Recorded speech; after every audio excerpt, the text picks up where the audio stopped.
Hey, welcome back to Way of the Wrench, and on today's very special episode, I am going to do something about this. I am sick and tired of looking at these LED lights, and I want to get a speaker cover in there, and it's something I've been working on for about 6 months, so let's get this done today.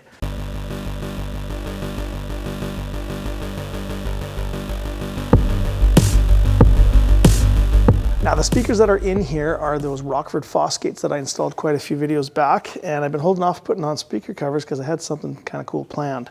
However, they did come with some free speaker cover grills, and they do look actually pretty awesome in my opinion. So there's nothing wrong with putting those on. Makes a nice looking cabinet. And in fact, I've got these speaker covers on my Raspberry Pi custom arcade cabinet build. If you want to check that out, I'll put a link above for you. Now, I have never been kind of that guy that just likes to slap things on that I've bought and call it custom. I kind of like making my own kind of custom touches to things. So what I wanted to do is come up with something kind of unique for this Creature of the Black Lagoon build. So if you know, or maybe you don't know, the original speaker panel on the Creature from the Black Lagoon Pinball had a piece of vinyl here that kind of looked like a bunch of cars at the drive-in theater. And so they kind of novelly had all the holes for the sound to come through and made it look like in the vinyl that that was one of those speakers sitting on a speaker pole at a drive-in theater. So that kind of gave me the idea that I kind of wanted to do something like that on here as well, but I didn't want to just copy and put the whole vinyl panel on. So I did a bit of research and tried to see if I could make some kind of custom speaker pole from a drive-in theater. And I ended up finding a very cool company called Detroit Diecast. And they have the front covers to those speakers, and these are literally legit what they would have on those speaker poles in a drive-in theater. And I thought that would look pretty cool. Now, the only problem with this setup is the width of this is pretty fixed. There isn't really anything to buy except for this, and they don't really come any bigger. And the hole for the speakers in the panel are just a touch bigger. So I do need to have some kind of mount that this goes on and be a little wider to cover up that hole.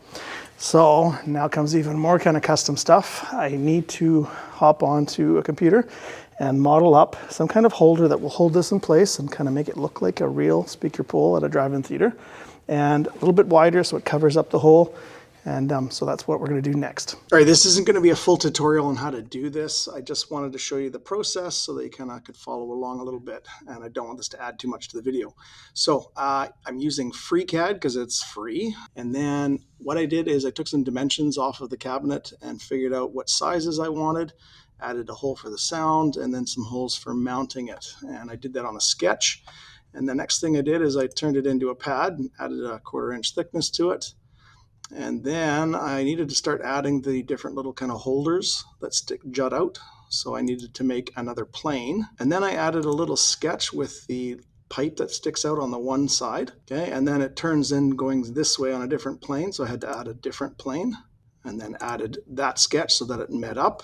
And then I had to make those two together. So bind them together so it's one run. And then I used an additive pipe, told it what size I wanted to make it run along that line.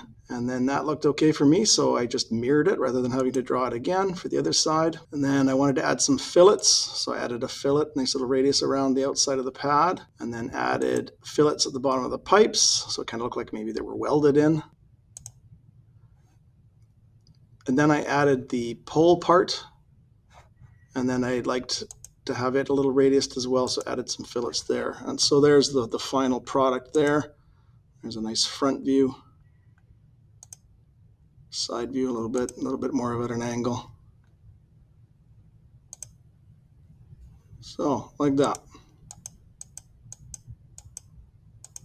Okay, now that I had this, I exported it as an STL file. So I'll show you that. Okay, and for this one, I'm using the bamboo slicer. So you can see it just barely fit the bed there. I added a brim to the outside and to the inside just to help make this thing stick down solidly. But once I made the bottom part here 50% infill and not 100%, I didn't have the issues where it was lifting up off the bed. You can see that I've got the green here. These is the support so that when it prints these parts here that it doesn't just fall down into the oblivion. So that just easily busts out. Same thing with the brim. And there you go. There's what it's going to look like. And like I said, I had to finalize where this part, so I used a tool inside Bamboo Splicer called Cut.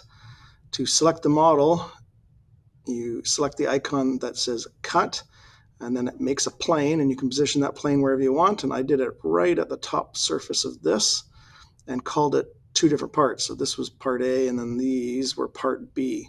And so then once you've done that, you can still keep it together, but you can set different settings. So this one I put 50% infill, and this one I wanted nice and strong, so I made that 100% infill minus the supports. Okay, so there is that there, and I will be sharing the G-code as well as the STL file for you guys if you want to print this off on your own. And just for reference, I'm using PETG for the final one. It worked a lot better and printed a lot smoother. So just as an example of what I'm talking about, if we open up our Bamboo Slicer and we add a model here, you can select the model and then you go up to this icon. This is the cut icon I was talking about. Click on that, and if we look at it, it has made a plane about halfway through the part there. That's why you see the two different colors. It's giving you a preview of what the objects are going to be, so object A and B.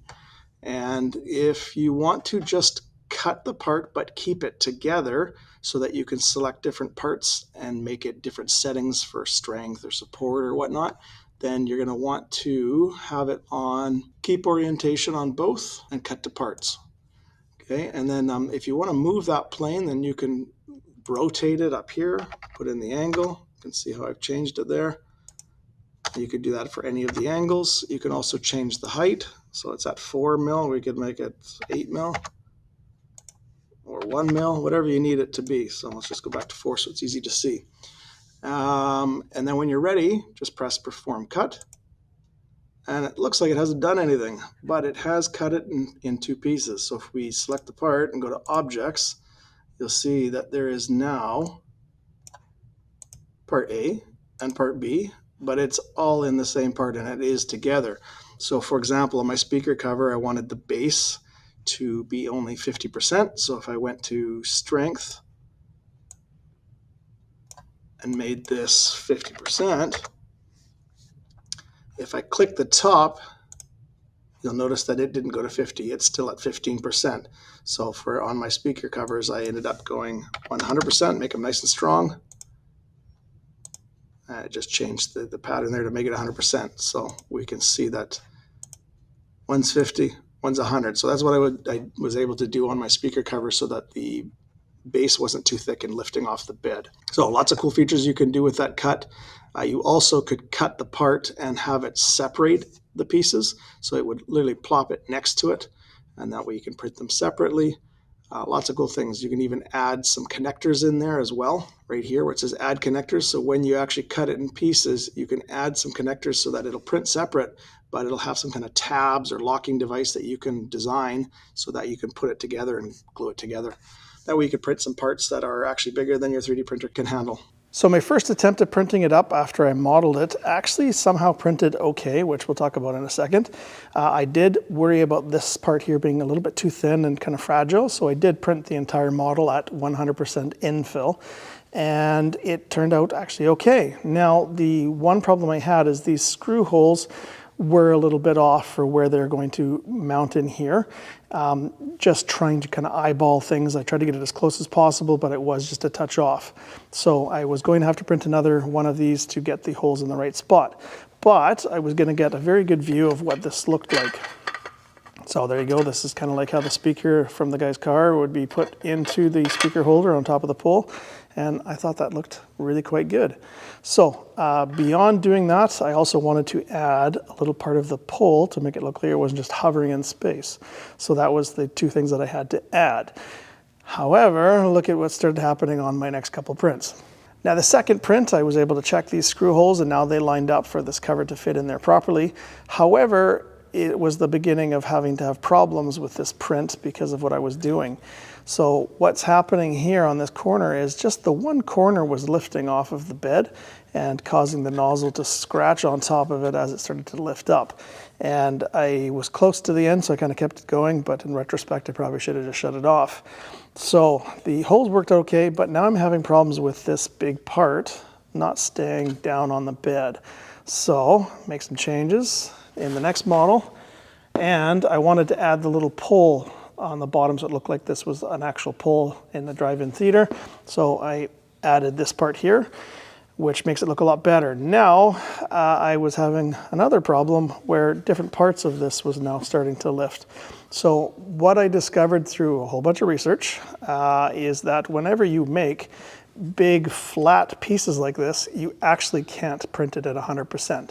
It's too much plastic and there's too much heat and cooling zones that causes some warping on the parts, and they just naturally start to lift and have problems. So back to the drawing board and redesign the next one. The other problem I experienced with this is I attempted to try to change the infill to a lesser amount, which seemed great, but it still wasn't enough. And at that point, it also made the little parts that come up here to hold the speaker cover in place too weak. And so literally as I was taking off the support structure, it literally broke off those pieces as well. So we got to come up with a different way of doing this. Okay, and then enter the final revision of this model. So I know that I can't have this to be 100% infill, otherwise I have warping and lifting issues from the bed. But I want this to be 100% or close to it so it's nice and strong. So what I had to figure out is how to be able to cut the model inside of the bamboo slicer so that I could tell different parts of this model to be at different infills and whatever speeds and whatever you want to have happen. So inside of bamboo, I basically did a cut line right at the very top of this part. And then I told it to have a 50% infill, which is probably still overkill, but I wanted it to be nice and strong. So this part is 50% infill, and then this part of the part is now 100% infill. So this is all nice and strong, and this is strong enough, yet not causing warping and issues where it's coming off the bed. And that dramatically increased the surface finish on it. I also made sure that I had about 9 layers to the top, so that way the infill layers, the first couple layers right after infill tend to look a little chunky and gross, and then as you start putting more layers on top, it smooths out and looks a lot better. So I just got to clean up some of the support structure that I've already knocked out here, and it's still sitting in here a bit, and then onto the next little bit. Now, these look actually pretty decent the way they are. However, when you get a little too close, you can start to see the little printing lines from 3D printing, and I don't really want that. So I think I'm going to spend some time here and clean up all the support material, give this a light sand, and kind of prep it for a paint. Now these speaker panel towers at the drive-in theaters, they would have been painted something reflective so that people don't run into them in the night.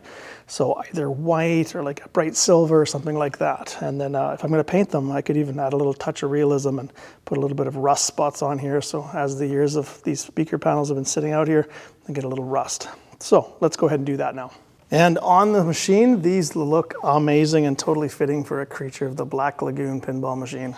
Sick.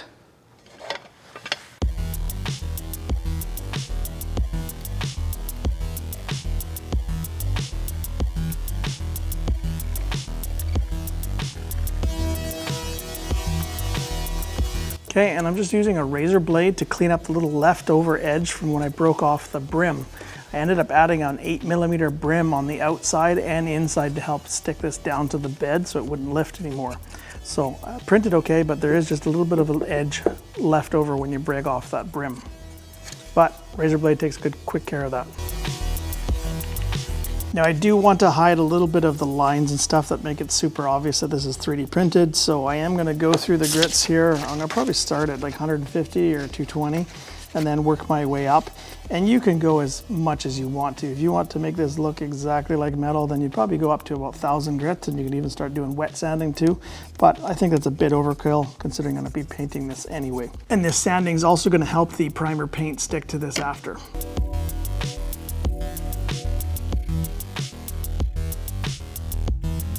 Yeah, so I'm not going to do a ton of sanding on this. Honestly, the surface is pretty smooth for that Bamboo X1C, so not that much sanding needed, and I don't need it to be perfect. That being said, if you do want to have this a lot more smoother and make this a bit faster of a process, there are some products out there that you can buy that you literally put onto a freshly 3D printed piece or soak it in there, and it kind of knocks down all the high fuzziness down and kind of smooths it out. So if you do a lot of 3D printing and don't want to do a lot of finishing, that might be another route as well. But for me, this is going to be okay.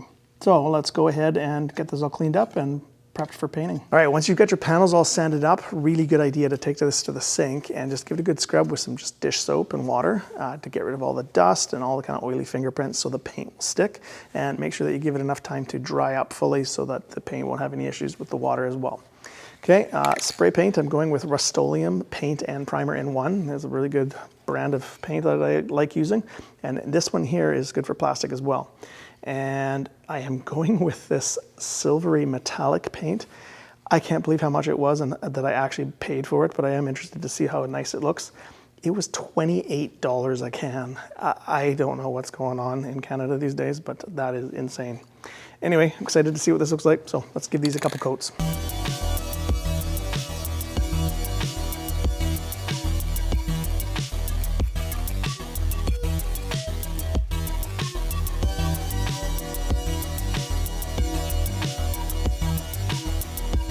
All right, those look pretty good. I'm gonna let this dry for about 10 minutes, then hit it with another light coat, and that'll probably be good enough. Now, while I'm waiting for these to dry, why don't we start looking at the actual die-cast covers. So for these speaker covers, I was kind of surprised that the holes in the back are just cast holes. There's actually no threads in there, so you really couldn't just screw this onto a existing speaker cover. So not a big deal. We just gotta figure out what size taps we have to put into here. So there are 4 here, but that would make it quite long screws. So there is 2 out here that I was going to use for the mounting. Now there is a hole in here, so how I figured out what size tap or what size screw I'm going to be using in here is I went through my drill bits until I found a drill bit that went down in there and was the biggest one that could go in but yet go to the bottom of the hole. And then I kind of reversed engineered it and looked on a tap and drill size chart to see what size this would be, what screw would be close for this to be a tap drill for that size. So what I found out, it needs to be a number 10 by 24 machine screw. And I'm going to be using these ones here, and if you include the depth of thread plus the plastic of the part that I 3D printed plus the 3/4 plywood in the speaker panel, you end up needing a 1024 by 1.5 inch long machine screw. So now that I know the size, I need to actually physically tap this. So you're going to need a tap handle, and you're going to need a tap. So this is a 1024's tapered tap. Now, when I say tapered tap, what that means is that the end of the tap is actually quite tapered and goes narrow. And this is good for starting holes and making sure that it is going in straight, 90 degrees both directions. And then you're going to stick it in the tap handle and make sure it's nice and straight both directions and start turning it by hand. And about every revolution clockwise, you're going to want to go back about half a turn just to clear the chips and make sure that this thing is not going to bind. And if you've never done tapping before, be very careful, because when this tap hits the bottom of the hole, it's not going to want to go anymore. And if you don't sense that sense of it getting harder, you're going to end up breaking this hardened tap in the hole, and that will be an absolute nightmare to get out of that hole because it's hardened steel. So take your time. If you're machining something like aluminum, you can actually use WD-40 as a lubricant as well. So put it in the hole, make sure it's nice and straight. If this was a bigger part, I'd put this in a vise delicately, but I can just hold this by hand. And because it's a taper tap, it's going to center it nice and easy for me and make sure that it's 90 degrees. Like I said, just make sure it starts okay, and then after a while you're going to stop and go half a turn, and you kind of feel a little resistance, and then it pops free. That's the chip that you're breaking off. And then just to be safe, I would make every full revolution just go back a half turn to clear that chip, and kind of make note of how hard it is to actually tap.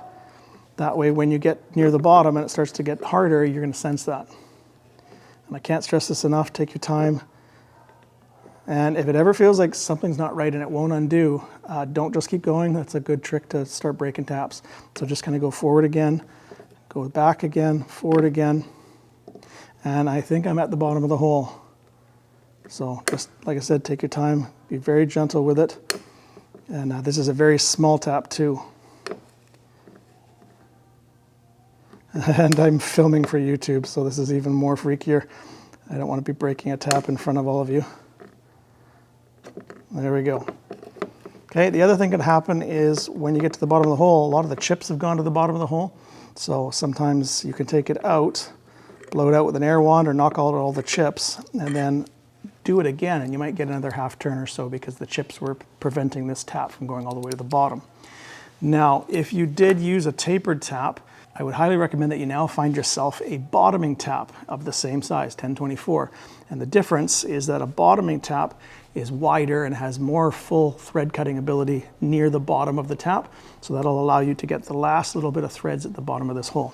So switch it up, put the bottoming tap into the tap handle, and like I said, give it a knock or an air wand. And then because there's already threads there, you're going to want to be very gentle, make sure that it starts into the threads that are already there. If it starts wanting to feel hard to turn, that's you're cutting new threads. So make sure it just spins in nicely. Okay, and then be careful when you get near the bottom because you're only going to get a couple more turns. So same thing, if you're not sure, just do a half turn every revolution and be very aware that you're near the bottom. So if it ramps up quickly, you're not going to break your tap. Now normally aluminum's pretty easy to tap and machine, but this is a cast product, so it could have some other stuff in there that might make it a bit difficult. So I think that's about it. I think I'm at the bottom again. So take this out, knock it out, and then that hole will be done.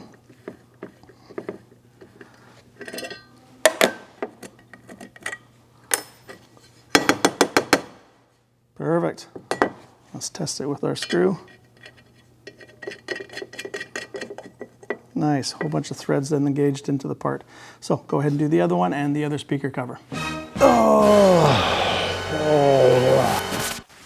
So tragedy has struck. I'm literally getting tools ready to start laying out where these holes are gonna go.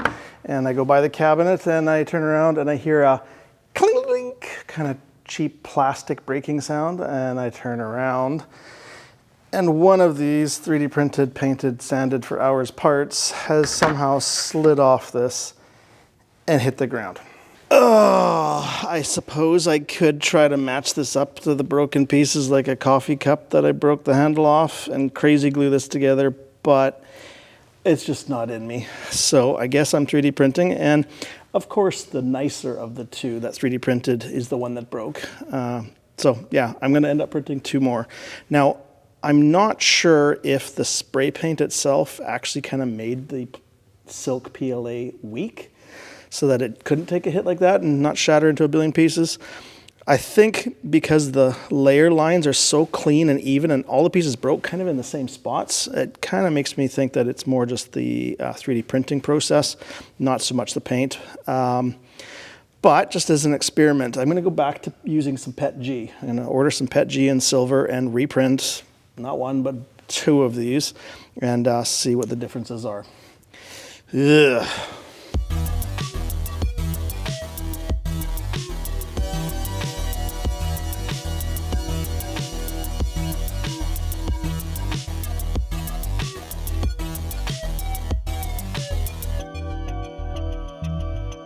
All right, print's all done. Whew, that actually looks quite a bit smoother than the other PLA. Kind of a slightly different look to it. Looks a little bit more like aluminum. But man, that's almost so nice, I'm kind of tempted not to actually paint it this time. All right, well, let's bust the supports off of this and get second one printed, and then we can start back and drilling holes on the cabinet. All right, there we go. All the brim and the flashing cleaned off, and with the custom cover on there, I think that looks pretty good. You know what? I think also I'm not going to paint this one. If you think I should paint it still, maybe drop something in the comment section below, and it'd be easy enough to take off after and do some painting to it. Cool. Time to get these screwed and mounted in then. All right, we're going to lay out where these holes have to be by making sure that this backing plate, speaker holder, is exactly where we want it. So I've designed it flush off the bottom of the speaker panel. And then just kind of use the side to side on the LED rings to make sure it's centered. Okay, that looks pretty good. Then just use a pencil to transfer those locations. Okay, and then just use a center punch and a hammer to make sure the drill doesn't wander and you put it exactly where you want it. And important to note that this cover that we're going to put screws in all the way through the back, there's only 2 locations here that are actually going to be used. So it's this one here and the kitty corner one. So these ones here, we don't really want to drill the same size, which I'm using a 13/64 drill bit so that a 10/24 screw can go through and have just a touch of clearance. So these other ones, we may just want to do a pilot hole for whatever wood screws you're going to put in for the plastic cover. And so we don't blow out on the back side of this speaker panel, I have pre-put some masking tape just to make sure that we don't have an issue with that.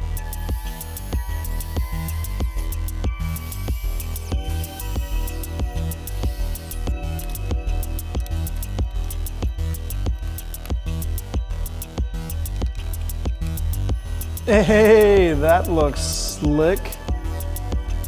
Awesome. All right, let's do the other side off camera.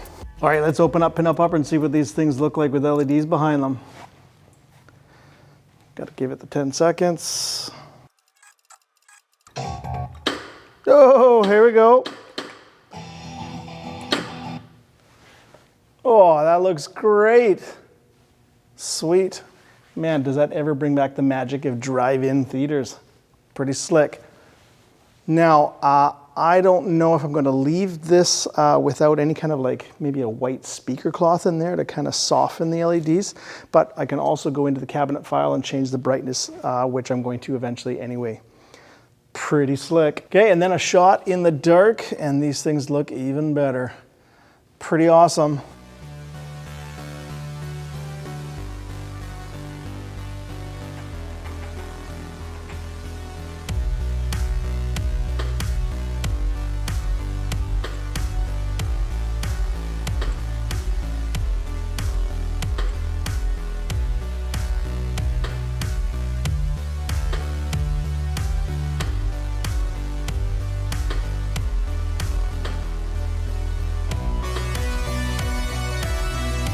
All right, that's a wrap in another video from Way of the Wrench, this time on how to make your very own custom speaker covers for your personal themed VPins.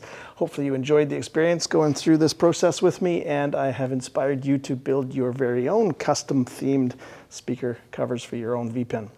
What's next? I think we need to do a fire button video. That'll be probably next, so stay tuned for that. And if you haven't already, why don't you join us on Instagram? That way you can see what's going on in this cool shop. Till next time, take it easy.